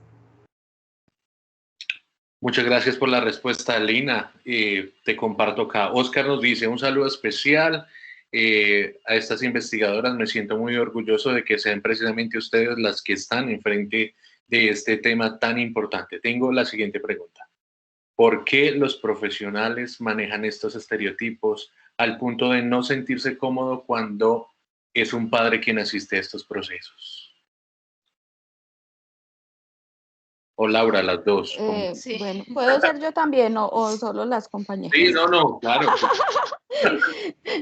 Bueno, porque es que pues los profesionales hacemos parte de lo sociocultural, de una construcción histórica, ¿cierto? Entonces, esos estereotipos, por eso el llamado cuando estudiamos la formación, el llamado es de la formación, y yo creo que la insistencia de nosotros pues como profes, nosotras que estamos pues a cargo de esas tareas tan bellas que elegimos, es esa revisión de lo propio, ¿cierto? De ese self profesional, porque traemos todo eso de nuestra historia social, cultural y de nuestra historia familiar. Entonces, cuando nosotros hacemos conciencia de cómo estamos en cuanto a eso, es mucho más posible poner en diálogo eso con otras miradas, ¿cierto? Y también hace parte de la construcción de confianzas, porque la verdad es que yo considero que cuando nosotros no hemos hecho esas reflexiones es muy difícil escuchar a otro o escuchar a otra, ¿cierto? Porque nos sesgamos, porque también pues tenemos nuestros prejuicios, porque tenemos nuestras historias de vida. Y en esas historias de vida hay abandonos, porque es que nosotras con esta investigación no queremos pues como minimizar toda la problemática que hay en términos de paternidades, mucha problemática. Precisamente queremos es que desde el reconocimiento pues se pueda potenciar otro tipo de paternidades, porque la carencia es enorme, porque hay mucha ausencia, ¿cierto? Entonces, ¿cómo podemos estar presentes? Nosotros mismos desde nuestras historias de vida tenemos que elaborar muchos asuntos que nos han tocado y que a veces hasta nos han lastimado. Y eso hace pues que no tengamos ni confianza ni creamos que puede ser posible para otros y para otras. Ya, yo te complementaría, perdón, aunque retomando lo que tú dices, como profesionales que acompañamos al otro, ¿cierto? Desde las ciencias de la educación, del derecho, de las ciencias sociales o de la salud, ¿cierto? Estamos en diferentes medios, es hacer ruptura con esas historias, con nuestras historias. Y es entrar a conciliar, porque yo creo que estamos en un momento complejo en cuanto a discursos, ¿cierto? Porque venimos construyendo unos discursos feministas reclamando los derechos de la mujer frente a muchas limitaciones, digamos, y pérdidas que hemos tenido, pero a la vez es el reconocimiento de estas nuevas paternidades que en algunos escenarios, cuando hablamos de las nuevas paternidades, hay quienes sienten como que se estuviera minimizando o dejando aparte la lucha de las mujeres con el feminismo, ¿cierto? Entonces yo creo que es un reto también de nosotros como profesionales, cómo lograr entrar en estos discursos, cómo comprenderlos, cómo no sé si la palabra será conciliarlo, ¿cierto? Pero cómo mirar que están en paralelo y llegan a los escenarios donde nosotros estamos. Y cómo hacer de nuestros discursos y nuestras prácticas incluyentes en cuanto a esa posibilidad de que todos estamos, y en el caso del contexto pues, educativo, que muchos quieren estar y participar. Laura, Joana, muchas gracias. Vamos a darle la palabra a Erlinda Calvo, que la está solicitando, y continuamos con las preguntas. Erlinda, adelante. Hola, buenos días para todas y todos. Muchas gracias por este espacio, muy interesante el tema. Yo creo que nosotros, como desde nuestro rol de psicosociales o de mediadoras o de educadoras, o el rol ese que tenemos que nos hace visible ante comunidades, ¿cierto? Ante familias, tenemos una responsabilidad muy grande y es como desdibujamos ciertas figuras. Por ejemplo, cuando uno asiste a una familia, a una mamá, generalmente uno a quién llama, a la mamá, ¿cierto? Uno no llama al papá. Entonces, de esa forma tú estás excluyendo ya, porque si hay un niño en un jardín infantil, en un centro, que tiene alguna situación que amerita ser acompañada, deberíamos llamar por lo menos a ambos. Entonces, desde nuestro rol, también estamos de alguna forma excluyendo y estamos desdibujando la imagen de la paternidad, porque si el papá se siente a un lado, de pronto él va a decir, no, pero es que eso es asunto de la mamá. Entonces es como nosotros desmontamos esa figura desde este rol que tenemos, donde impactamos a las familias y vamos incluyendo y vamos permitiéndole a esos papás que asuman también un papel que le corresponde. También es como nos volvemos aliados de esos papás. Hay papás a los que uno aborda y les nota enseguida esa respuesta de cercanía, de que les interesa. Entonces es como también muchas veces nosotros desde nuestro rol, también bien sea por, como decían las compañeras, por historias propias, por falta de seguridad, por una cantidad de cosas en el hombre, vamos como minimizando su rol. Y yo creo que sí hemos avanzado. Por ejemplo, cuando yo me vi una película como Milagro en la celda 7, donde se genera como ese vínculo tan hermoso entre la niña y el papá, pese a que a la niña tenía una figura materna que era la abuela, era su referente, pero cómo se da como esa relación tan bonita entre ellos dos. Y de pronto como Anne with A también, que es una serie donde ella genera un vínculo hermoso con Matthews, que viene a ser como la figura y como ese enamoramiento de él hacia lo que representa ser una hija. O sea, yo creo que sí hemos tenido avances, pero que nos falta más desde nuestro rol, como ratificarnos, como que nosotros también autoevaluarnos y replantearnos en cómo lo abordamos. Muchas gracias. Erlinda, gracias a ti por participar. A ti, muchas gracias. Lina, creo que la siguiente pregunta la podemos abordar dice, la verdad, en mi tiempo hice todo lo que estaban hablando, incluso con la demanda ejecutiva por alimentos, le pusieron una cota y daba la tercera parte. La respuesta del juez fue que mientras estuviera dando algo no se podía hacer nada más. Y eran 5 hijos. Muchas mujeres hoy en día sufren lo mismo. ¿Qué pueden hacer? Bueno, yo tengo que decirle a María José, pues que hay que revisar el caso. ¿Por qué? Porque es que en el tema de alimentos siempre se va a vincular el tema de la capacidad con las necesidades. Y tú me dices que habían 5 hijos, entonces frente a esos 5 hijos también hay que garantizar el derecho a alimentos para ellos. Y hay que revisar la capacidad de él. El tema de alimentos es un tema absolutamente difícil. Difícil, ¿por qué? Porque inclusive hay una nueva ley que habla sobre el registro de deudores morosos. Esa ley se sancionó este año como para revisar otras acciones, porque el derecho se estaba quedando muy corto en el tema ejecutivo, simplemente en el tema de una cuota.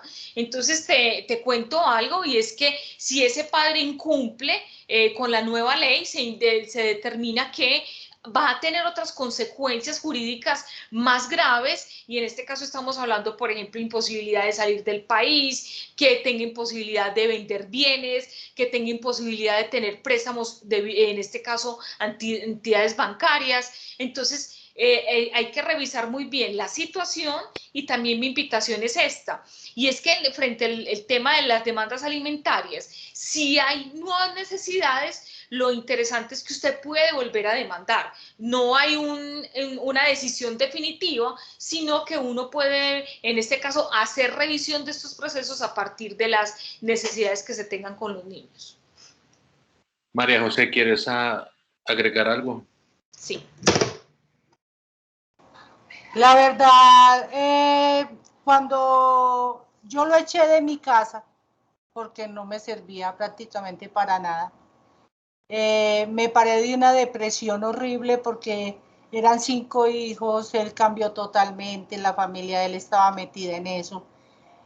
Yo recomiendo a las mujeres de hoy en día que revisen primero con qué familia se va a meter, porque resulta que esa independencia de seres humanos con las ideas y todo es increíble. La familia tiene un 100% de metiche y daña hogares.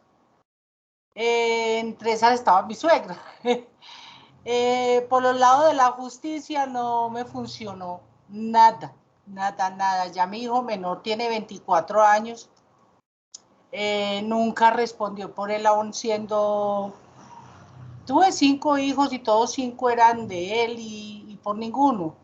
Cuando él vio que yo ya me cansé de luchar y estar detrás de él, porque yo siempre les decía a mis hijos, nunca le hablé mal del papá. Siempre era el papá. Lo poquito que ellos veían era porque alcanzaban a verlo y yo trataba de defenderlo porque era el papá. Sí, mi amor, con consejos, incluso lo quieren mucho, pero en la distancia. No quieren vivir con él porque ya lo conocieron un poquito. Pero aún así la abuela sigue metida ahí. Ellos tienen un don de, ¿cómo te digo? Yo a ellos en este momento yo les puedo decir la verdad de algo y ellos a mí no me van a creer, pero ven cosas que dicen, a lo mejor mi mamá tenía razón. Yo a él lo perseguía para decirle a los muchachos, miren a su papá, pero él nunca lo buscó. Nunca lo buscó. Le doy gracias a la vida que así no me hubieran dado alimentos, nunca me faltó nada para mis hijos. En medio de la pobreza eran ricos, porque nunca les faltó nada. Cuando ya mi suegra dijo, necesito su casa, eso fue hace 3 años, me iba a dejar sin casa. Yo nunca boté papeles, tengo las demandas, eso sí recomiendo. Dicen, ay, que esa mano de papeles trae cucarachas, las cachas. Yo todos los guardé.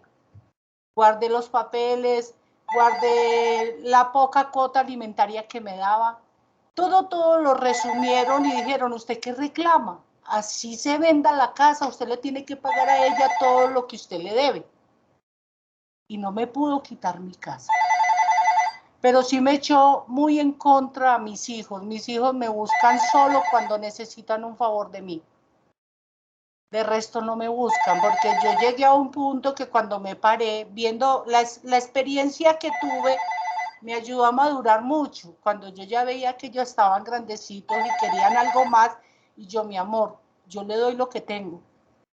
Si no quiere lo que yo tengo, ahí está la puerta abierta, vaya, búsquelo. Unos decidían irse y buscar al papá. Sufrían 1 o 2 años con el papá y volvían a la casa.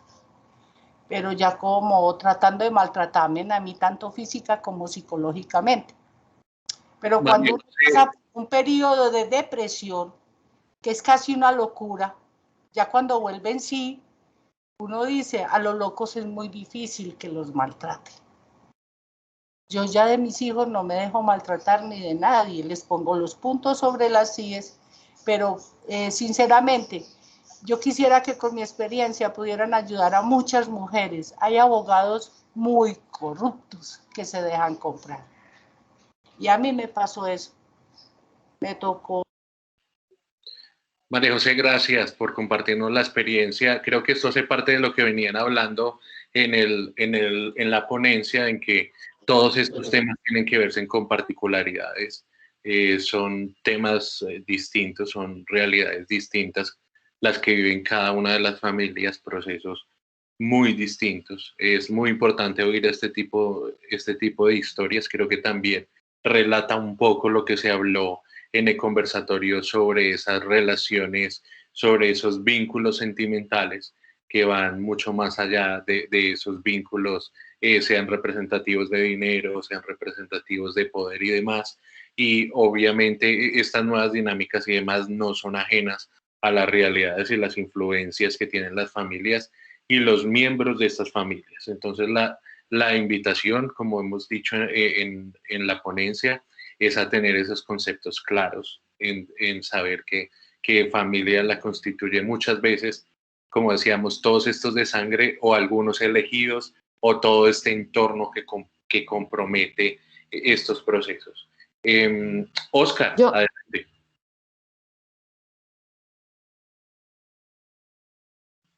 ¿Alguien iba a tomar la palabra? Jonathan, yo quería decir algo, si puedo. Dale. Bueno, en relación con lo que estaba comentando María José, ¿cierto? Yo creo que pues, el valor de decir lo que ella siente y todas sus experiencias, pues primero reconocerte todos los aprendizajes que has tenido, porque en tu relato hay mucho aprendizaje y pues ya hay una cierta serenidad frente a lo que tú sí diste, a las posibilidades. Creo que lo que tú nos muestras directamente, María José, es que las familias son así, ¿cierto? Hemos tenido un ideal de familia en el que no hay problemas, en el que estamos juntos, en el que nos apoyamos, pero pues los que trabajamos con familias sabemos que no es así, que las realidades son diversas, que hay diferentes verdades.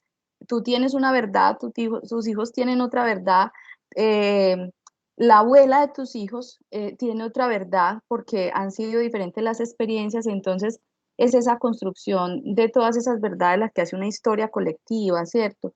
Y para los profesionales y las profesionales, relatos como el que tú nos estás diciendo nos valida el interés de trabajar por la promoción, ¿cierto? Porque es que nosotras, como les dijimos, no desconocemos las historias como las tuyas, pero esos hombres y estas mujeres también han sido víctimas de ese propio patriarcado, ¿cierto? Que ha hecho mucho daño. Y que ha hecho pues sujetos muy insensibles frente a sus propias responsabilidades. Entonces, trabajar en pro de eso, trabajar en pro de que hayan personas más contentas, más a gusto, más responsables con lo que hacen, pues pretendemos como que a futuro, precisamente, hayan menos historias tan dolorosas como la que tú nos narras. Entonces, eso que tú nos traes nos valida mucho el asunto de por qué trabajar por eso. No es que no se estén dando estos casos difíciles y que las mujeres tengan también desventajas en términos de lo que Lina está diciendo de alimentos, que es muy difícil, que llevar esos procesos son largos, que ellos se quitan, vuelven, bajan la cuota, eso es una realidad, ¿cierto? Pero entonces, ¿qué hacer en pro de sí? De lo que sí se puede, de lo que nosotros podemos hacer, no en la intervención como propiamente dicha, sino también en otros contextos como los promocionales. Eso quería decir, Jonathan. Gracias, Joana. Oscar. Sí, Jonathan, buenos días. Buen día. Adelante. Muchas gracias por la posibilidad. Bueno, yo ya pregunté a las profesionales, estoy apasionado con el tema, estoy muy impresionado con el tema por la pertinencia, la importancia del tema como tal. Quería hacerte una pregunta, Jonathan. Esta serie de encuentros, de ponencias, ¿esto es cada cuánto, Jonathan? Porque quiero hacerle seguimiento, porque quiero seguir participando. Perfecto, gracias, Oscar. De una vez aprovechamos la cuña. El encuentro de familia se reúne los últimos jueves de cada mes. Como estábamos en cierre de semestre, se corrió una semana para esta semana de agosto, pero normalmente estamos en encuentro los últimos jueves de cada mes, encuentro de familia. Y también para los demás, para extender la invitación, este encuentro como los pasados quedan grabados y en la cuenta oficial de YouTube de la Federación Antioqueña de ONG pueden encontrar los temas nuevamente por si lo quieren revivir o de pronto si se les olvidó algo o encuentran algún tema que quieren ver y se lo perdieron. Entonces la invitación, Oscar, muchas gracias por por el mensaje. Es para que puedan aprovechar todo ese material que va quedando ahí como en biblioteca y que tiene que ver todo con la actualidad de la familia. Ok, muchas gracias, Jonathan. Y las invitaciones como esta las siguen enviando, ¿no? Sí, siguen enviadas a los que se inscribieron o en nuestras redes sociales también las vamos compartiendo. Ah, bueno, perfecto. Muchas gracias, muy amable, y un saludo especial a las profesionales. Muchas gracias. Qué bueno, muchas gracias. Tenemos dos inquietudes acá en el chat, creo que vamos a cerrar con esas dos. Les recuerdo también que en el chat hay un link que es de la evaluación del encuentro. Es muy importante para nosotros que ustedes puedan llenar esta evaluación, pues nos ayuda a mejorar este tipo de espacios y cada vez estar mucho más acorde de las necesidades de estos espacios. Vamos entonces con... ¿cómo se puede sensibilizar a las madres? Un tema bastante importante. Frente a cuál sería ese rol de los padres. Acá hablan del sinónimo de los pesos, es decir, ellas ven algunas ven a los padres como proveedores económicos. ¿Qué piensan ustedes? Bueno, yo quería indicar algo, también pues agradeciendo a María José por un asunto que quiero resaltar antes y que va enlazado a esta pregunta, el tema del precedente, ¿cierto? El tema de dejar huella, lo que yo llamo. María José dejó huella y por eso es que luego cuando nos compartió la situación con su suegra, pues pudo sacar esa prueba frente a esa situación. Y lo que nos dice en este caso, dice acá José María Osorio, puedo indicarte varios asuntos. Lo primero, pues es decir, no podemos generalizar, estamos hablando de un caso particular que tú nos dices, y en este caso, ¿qué recomendaría yo como abogada? Pues el padre ser activo y en este caso mostrar esa situación de la madre, ¿cierto? Es muy importante que el padre, como bien pues lo mostró el contexto jurídico, accione frente a esa situación que le está pasando, indicando entonces que la situación frente a la madre es una situación donde el padre simplemente se ve como sinónimo de un asunto de proveedor económico y entonces hay que revisar allí el lugar del padre, ¿cierto? Para que no solamente quede en esa situación, sino que el padre pueda ejercer su rol como padre. Entonces mi invitación sería que el padre accione para que deje entonces una situación de precedente de lo que está ocurriendo frente a la madre, frente a esta situación económica. Esa es como mi intervención frente a la pregunta. Lina, tú. Sí, yo ampliaría un poco con relación a la pregunta y es, creo que hay que posibilitarle a las mamás o crear con esas mamás unos espacios para conversar. ¿Qué entienden por familia? Para ellas, ¿qué es la maternidad, cierto? ¿Qué implica esa acción de crianza? Y cuál es ese lugar que le dan al otro.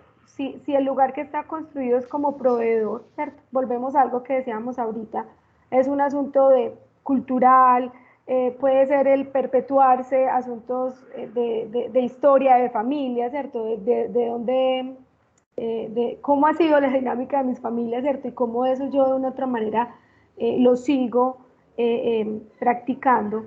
Creo que esos espacios permiten que la sensibilización se dé, ¿cierto? El poder hablar qué pienso, qué creo, qué veo. Yo creo que aquí esos talleres como los que les contábamos en las guías, pero otros, permiten un poco como trabajar con los imaginarios, trabajar también con lo que se quiere. Uno se encuentra con mamás, y hablo pues ya de otros escenarios, donde hay una necesidad de controlar, ¿cierto? De creer que es que si lo hago yo sale bien, si se lo entrego al otro, puede que no. Entonces ese permitir que a medida de que el otro quiera, un poco lo que decía Lina, pues que ellos lo hagan, ¿cierto? También es importante uno ir permitiendo y llegar a esos acuerdos. Creo que eso no es de la noche a la mañana, no es simplemente decirle a esa mamá, no está en ese lugar, póngalo en otro. Eso tiene que atravesar la experiencia, la reflexión, la posibilidad de ensayar, ¿cierto? De cómo es dejarlo estar en ese lugar o invitarlo a que también esté en ese lugar, para ir dando espacio a esas nuevas construcciones. es un asunto de construcción, ¿cierto? Porque las mujeres también promovemos estereotipos y en ese sentido lo hacemos a través de la crianza. El permitirnos ver que cuando hay otro que se quiere implicar y nosotros no se lo permitimos o no posibilitamos ese camino, pues nos estamos haciendo daño a nosotras mismas, ¿cierto? Estamos negándonos también derechos de tiempo, por ejemplo, ¿cierto? Si tú permites que el papá cuide a tus hijos, así tú creas que lo cuida diferente o no lo cuida tan bien como tú piensas, pues entonces te están negando un tiempo que podría ser tuyo para otras cosas, educarte, pasar tiempo libre, hacer otras actividades, ¿cierto? Entonces con las mujeres también hay que tocar esos temas así. Y el asunto de sanar heridas es muy, muy importante porque hay muchas heridas dolorosas respecto a esto y pues por ahí tienen otro tema, de aquí se deriva otro tema que podría ser de este mismo escenario y es que confundimos la conyugalidad con la parentalidad, ¿cierto? Entonces, esas heridas conyugales, es conyugales ya, pero pues que siguen siendo ahí una marca imposibilitan, limitan, dificultan mucho el tema de la paternidad y la maternidad. Esos roces que hay entre papá y mamá, cuando hay heridas sin sanar, ¿cierto? Entonces ahí hay que trabajar por eso también. Hay mucho que hacer con las mujeres, hay mucho que hacer con los hombres, trabajo es lo que tenemos. Joana, gracias. Nos comparten desde la corporación PAN. Ellos han experimentado con sus talleres llamados Solo Papás y la verdad han logrado este acercamiento de una manera natural y con expectativas importantes. Ah, qué bueno. Creo que también este tipo de experiencias nos llevan también a esa invitación a esos padres a no rendirse también, a saber pasar muchas veces, porque como lo decíamos, hay todo un círculo que a veces dicen, no, qué pena, qué vergüenza, o me sentí mal, o no me sentí bienvenido, pero creo que es un trabajo que se va componiendo de muchas etapas, que no solo es la primera vez donde llegué y me acerqué a algo que no me gustó y ya no vuelvo. En el caso personal, yo acabo de ser papá de una hermosa bebé y he vivido estos espacios y estos temas, aunque es muy pequeña, lleva 6 meses, pero ya trasladado a los temas de la salud, cuando voy yo, es como, ¿usted qué hace aquí? Pero sin embargo, me agrada estar en esos espacios y me los he apropiado como míos. A veces digo como a la mamá, vamos juntos, pero el que va a entrar soy yo. Porque necesitamos también seguir venciendo eso desde las experiencias, desde ser constantes y no solo decir, bueno, nos fue mal esta vez y ya no vuelvo, porque al final de cuentas yo creo que la reflexión es que esto es responsabilidad de dos y es responsabilidad familiar. Creo que con eso, Luz Marina nos estaba pidiendo la palabra, adelante. No, gracias Jonathan y también para el equipo, pues nuestros agradecimientos pues por esta oportunidad y esta invitación, esta provocación que nos hacen para poder ampliar los conceptos y nuestras concepciones acerca de un tema que si bien ha merecido mucho estudio, falta pues camino por recorrer, pero lo apasionante es eso, que cada vez que tenemos nuevas respuestas surgen nuevas preguntas. Quería, en relación a lo que se está socializando en este momento, se está compartiendo, recordar algo que muy bellamente expone Martha Nussbaum en su enfoque sobre desarrollo de capacidades humanas, y es integrar cada vez más en las prácticas de crianza, de socialización, de formación y educación de nuestros niños, niñas y adolescentes, las artes, ¿sí?, y las humanidades. Ella habla de una capacidad muy bella que es la capacidad de poder crear en nuestros niños y nuestras niñas la imaginación, ¿cierto? La imaginación creativa y razonada con respecto a lo que van conociendo acerca del mundo. Ella habla de que la lectura de cuentos, ¿sí?, el poder participar con ellos de todas las manifestaciones artísticas, hace posible que esos imaginarios que nos presenta la cultura puedan ser interrogados. El preguntarle a los niños sobre cómo percibieron, cómo se sintieron, con quién se identificaron, sobre uno u otro personaje, ayuda a ir formando esas nuevas subjetividades. Es necesario que insistamos más en eso, en apoyarnos en recursos que, si bien son de la historia y de la cultura, el solo hecho de poderse trabajar de una manera presencial, dialógica, reflexiva con ellos, y crea la posibilidad de podernos imaginar, ¿cierto?, otro mundo, otros escenarios, otras realidades, porque esa es la tarea que tenemos, no importando los atributos, las condiciones, las circunstancias. El reto es cada día formar mejores seres humanos, ¿sí? Formar mejores seres humanos, y eso es una tarea que no tiene, realmente no puede estar mediada por razones, ¿cierto?, de prejuicio, de estereotipos, de sexo, de condiciones, ¿sí?, puramente personales. La tarea es que la familia cada día tiene y debe convencerse de que es la directa y más importante responsable en la formación de las capacidades para el desarrollo humano, ¿sí?, de nuestros niños y nuestras niñas. Y a eso lo tenemos que apostar.